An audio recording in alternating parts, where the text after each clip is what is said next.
Добрый день. Мы вот встретились опять с Ильей Косенковым, Да. моргидж-брокером. Всем привет. Если вы знаете, то в нашей индустрии, в real estate, произошли многие изменения с 15 августа, да? Да. И вот у многих людей, покупателей, особенно есть вопросы. Аня, скажи, пожалуйста, что же такого необычного произошло 15 августа? Почему все об этом говорят на всех новостных каналах, все медиа постоянно об этом? Да, ну ты знаешь, что в каждом штате это по-разному действует. Ты знаешь, в каждом штате разные ограничения ввели и правила.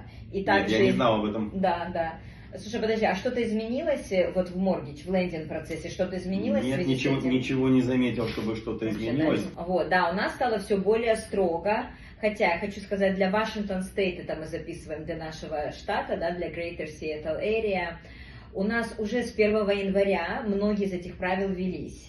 И... По-моему, если мне не изменяет память, даже ранее уже как-то и во время ковида формы были изменены, да. То есть уже нас подготавливали к этому. Наша МЛС, именно в нашем штате МЛС, они держат монополию, у нас уже были очень строгие правила. И, в принципе, они уже у нас действовали, только сейчас еще, более аккуратно ко всему надо этому подходить. И мы даже во время ковида уже эти формы поменяли. Да. Потому что этот суд длился на Ист-Косте года 3. То есть мы еще тогда уже начали все делать по новым правилам. Но вот сейчас, что ввели, очень важно, да, что теперь, раньше всегда, когда мы открывали, даже на Redfin, вы открывали на Zillow, и, конечно, на MLS, на профессиональном нашем веб-сайте, да, там было указано, что, например, продавец платит агенту покупателя, например, 3% или 4% или 2%. Была указана комиссия. Была указана да. Сразу, ты открываешь, и сразу было написано там compensation столько-то в процентах. Может, это было написано $3000 было написано, может, написано $2000, может, 1%. Это всегда было указано. Теперь, чтобы люди, агенты между собой не договаривались, но это у нас, кстати, было невозможно. Это было там на East Coast, потому что у них не было таких правил, как у нас. И как я понимаю, они там все доказались, давай все время будем 6% брать, да? Да? У нас такого никогда не было. У нас всегда иногда тебе обещают 3000, все. У нас всегда это было negotiable, да? Как сказать, по договоренности. По договоренности, да. Теперь, когда ты открываешь новый листинг, там может стоять, 3%, может быть, будет request in offer. То есть я, как агент покупателя, должна написать, я прошу у вас столько-то денег. Либо третий вариант, будет написано продавец none. Продавец отказывается платить что-то агенту покупателя. И тогда я должна говорить, Илья, классно, ты хочешь купить дом, но там написано none. Ничего. То есть сколько я должен как покупатель тебе дать денег? Значит, ты должен мне компенсировать. И в самый первый раз, даже еще до того, как мы поехали смотреть дома, я теперь обязана заключить с тобой контракт. И они очень строго это будут проверять. Если, например, мы сначала написали оффер, а потом мы заключили этот контракт, то сейчас пока нету пенальти, но скоро введут из-за этой какие-то штрафы, наказания. Я этого не знал. Еще неизвестно, заработаем мы деньги или нет, а штрафы поплатим. И значит, я должна в самый первый день, как только ты говоришь, Ань, пойдем посмотрим дома, я тебе говорю, окей, ты готов мне платить 3%, например, или окей, ты заплатишь мне 10 тысяч, а я тебе покажу 15 домов в Кёркленде и в Редмонде. То есть это теперь очень детально все прописывается в самом начале. Ну это, в принципе, неплохо, все знают о своих обязанностях. Я тоже думаю, неплохо. Так всегда работает и что-то от тебя ожидают. А неизвестно, что, например, New Construction вообще по 1% иногда платили. Это очень мало. Еще плюс ты, конечно, заплатишь и налоги. И я как real estate агент, я же не получаю все эти комиссионные. Эти комиссионные, они всегда идут в фирму. Фирма там все считает, забирает свой сплит и потом мне что-то отдает. То есть я это получаю после 3 уже там вычитаний эти деньги. Трое человек, проходят через твою... Через мои комиссионные, да. А то и 4. Вот работаем за себя и за того дядю. Да, а теперь я говорю, так давай договоримся, ты мне будешь только-то платить, сразу. И, например, ты говоришь, хорошо, если тебе ничего не заплатят, то я тебе заплачу 10 тысяч, например, или 9500 ты мне там, мы договорились заплатить. И потом, что самое интересное, может быть, мы находим дом, и там мне платят не 10 500, а 20 тысяч. Так, и как в договоре мне только 10 500, все. И то, что случается с людьми, либо идет обратно продавцу, либо я могу как бы покупателю это передать. Вернуть. Но не факт тоже, как мы там эти бумаги подписали. Но самое Ага. смешное, если я с тобой подписала, что я с тебя беру 1%, а потом мне дают 3%, я все равно получу 1%. Ничего себе. Но, конечно, когда я буду писать на что-то оффер, я могу сказать: Илья, давай перепишем аддендум к Контракт. нашему первому контракту, я там напишу 3%, или давайте не будем говорить про проценты, будем говорить там 33 тысячи долларов, потому что вот... От суммы какой-то. Да, из-за чего и начался весь этот вот конфликт и судебное дело, потому что все одну и ту же цену ставили. Но у нас никогда не было, у нас каждая сделка индивидуальная и разная, нигде нет одинаковых цен, да. И, например, я скажу: мы договорились на 8 500, а здесь мне 33 тысячи дают, давай-ка перепишем этот контракт. А ты скажешь: нет уж, 8 500, да 8 500. Остальные деньги ко мне в карман, да? Или обратно продавцу вернуться. У нас, Илья, был такой, кстати, один раз с тобой дил, когда продавцу 1200 или что-то там вернулось, потому что Сумма кредитов. лендер, да, не дозволил больше, чем 3% дать, и сколько-то там 1200 сколько-то вернулось продавцу. Конечно, мы вообще не хотим, чтобы это вернулось продавцу, поэтому скажу: давай перепишем чуть-чуть контракты, как-то. Вот это такие большие изменения. Потом и в форме 21 форме, ну мы потом 21 говорим, это что у нас за форма? это Purchase Sale Agreement, да, самая главная, самая первая форма, где мы пишем фамилии, даты, сколько залога, когда закрытие и цена, да. Так. Это вот 21 на Single Family, 28 на кондо, да. Значит, сейчас там появилась еще одна новая графа. То есть раньше всегда ты заполнял compensation, например, 2%. Теперь ты должен это 2 раза записать. Один раз записать для продавца, и 2 раз для покупателя записать. Один раз, что ты это требуешь заплатить, а 2 раз, что ты знаешь, что столько заплатят. Если ты только напишешь это в одном месте, например, МЛС, по МЛС мне предлагают 2,5%, и в следующей строчке не напишешь эти 2,5%, то сделка закроется, мне 0 заплатят. Мне 0. Даже если на МЛС было написано Buyers, Agent, Compensation 2,5%, а если я на 21 форме на первой странице 2 раза это не укажу, я могу 0 получить. И они будут правы. Ничего себе. То есть я тоже все думаю там, ну не все, но некоторые люди думают, что быть агентом это очень легко. А я говорю, каждая галочка в неправильном месте поставлена может стоить вам минимум 20 тысяч долларов. Судить нельзя помиловать, да, где запятая идет. Там запятая, правильно, а у нас галочка.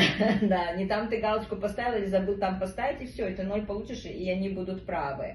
Да. С другой стороны, это тоже хорошо, что продавец может выбирать, нисколько не заплатит. Или другое, что он request. То есть мы же договариваемся про цену. То есть вот 3 теперь варианта есть, да, он сразу говорит столько-то, или второе, попросите у меня, сколько вы хотите, и третье, нисколько, да, вот это второе, которое in request, да, попросите у меня, request in offer. Вот смотри, ты, например, подаешь дом за 1 миллион, а я говорю: товарищ продавец, я считаю, он стоит 900. Мы вам напишем оффер за 900. Мы же про это договариваемся. Да, совершенно верно. Так мы теперь также про комиссионные будем договариваться. То есть ты сразу не говоришь: я даю тебе 3%. 2%, да. Я понимаю. А ты теперь говоришь: попросите у меня. Мало того, теперь очень детально продавец может писать: если я получу full price 1 миллион, я плачу 3%. Если я получу меньше, чем 1 миллион, я плачу вам 1%. И это прям можно там дописывать, не бояться, не цифрами, а прям словами дописывать на первой странице договора это. Все понятно. Не только в 34-й форме, а прям тоже в listing agreement, прям словами это записываешь. Если то есть на MLS это может стоять. И на MLS, да. Понятно. Ну вот in request, посмотри, Илья, какая интересная концепция. И когда ты будешь request and offer, как я предлагаю цену, я также предлагаю свою compensation. То есть я торгуюсь не только за цену дома, но и за цену своего compensation. А если мне говорят: если ты продашь дешевле 1 миллиона, мы тебе заплатим не 3, а 2%. Меньше. Я тебе как буду говорить: Илья, покупай за 1 миллион, или Илья, покупай за 980. Да, то есть получается, эта ответственность теперь ложится на тебя. Я заинтересованная сторона становлюсь. До этого я торговалась за каждую копейку: чем дешевле, тем лучше тебе и мне. Что я смогла поторговаться, там, мы купили на 12% дешевле, ура, да. А теперь, если я продам на 10 тысяч даже дешевле, мне заплатят на 15 тысяч меньше. То есть ты уже начинаешь думать, что тебе важнее, клиент или свой У кошелек, меня, да? конечно, хэштаг clients first. Да. Это вы не сомневаетесь. Но по правде, скажи, это Ну, чуть-чуть... это да. Я думаю, что все это отменят года через 2. Я вообще думаю, Нет. my bet, что это все года через 2 отменят. Потому что Я думаю, задолбаются. я думаю, что это, наверное, не отменят, может быть, это как-то сойдет на более на упрощенный какой-то вариант, но мне кажется, это уже никуда не денется. Я хочу сказать, что в нашем штате, Вашингтон Стейт, да, все намного легче, чем в других штатах. Наша МЛС, Northwest, да, не приняла участие в этом мировом соглашении. И запрет на публикацию предложения о компенсации в МЛС является требованием МЛС, а не самих брокеров. И наша МЛС не подпадает под это соглашение. И получается, что наши брокеры, агенты, да, real estate агенты, в нашем штате они называются real estate brokers, а не агенты и не salespersons, как в других штатах, мы не подпадаем под эту категорию, и поэтому мы можем продолжать ставить компенсацию, сколько процентов мы платим в нашей Northwest MLS. Но то, что новые правила ввели, мы обязаны заключить письменное соглашение с покупателем, прежде чем мы посетим любой дом. И в этом соглашении мы обязаны написать, сколько агент покупателя получит денег, какая будет компенсация, или процент, или в долларах, да. Она должна быть определенная сумма и не может быть бессрочной, не может быть open-ended, да. Компенсацию агенты, брокеры могут получать из любого источника, но не могут превышать сумму, указанную в этом соглашении с покупателем. Также real estate агенты не могут говорить, что наши услуги бесплатные. Мы должны раскрыть, кто будет платить, как будет платить. Либо покупатель, либо продавец. Мы обязаны это сразу раскрыть. И получить мы можем только столько, сколько мы изначально подписали в договоре с покупателем. Если вдруг продавец нам предложит больше, мы не можем это взять. Уже больше, чем мы подписали изначально в договоре с покупателем. Плюс, как мы всегда и делали, агенты обязательно сообщают покупателям, что комиссия договорная и не установлена законом. То есть мы не знаем точную договорную цену. Может быть, я получу $3000, а может 5%. В общем, это неизвестно, это не устанавливается законом и передоговаривается каждый раз. И плюс я не имею права отфильтровывать или как-то отграничивать листинги на основании того, сколько я получу за это зарплаты, или если мне 0 предлагают, я не имею права это как-то ограничивать в тех листингах, домах на продажу, которые я посылаю своим покупателям. Но это очень противоречиво, потому что мой покупатель может сказать мне: я не буду платить деньги вам как агенту, пусть вам продавец платит. Если мне так покупатель скажет такие рекомендации, тогда, по идее, я могу отфильтровать и убрать все те дома, где мне 0 платят.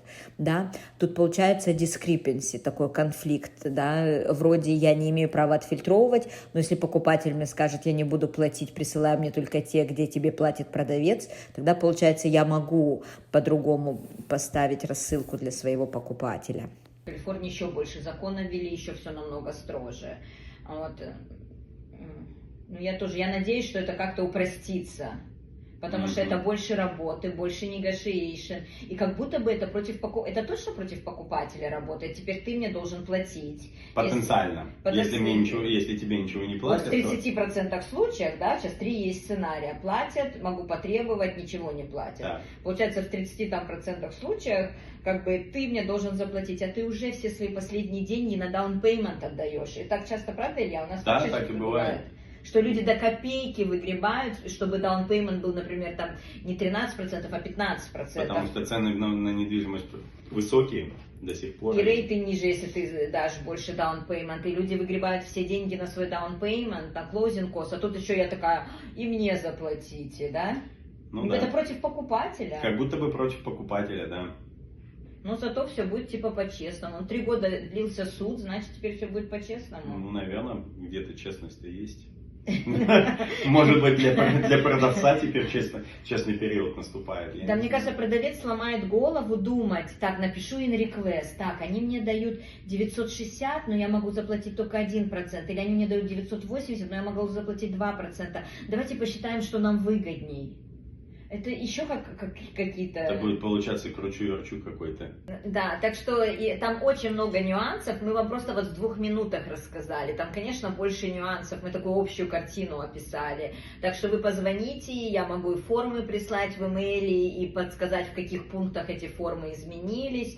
Так что, будем работать под новые правила, все меняется. Мы молоды, пока мы меняемся. Да, это точно. Спасибо большое. Да, всем всего хорошего. До До свидания.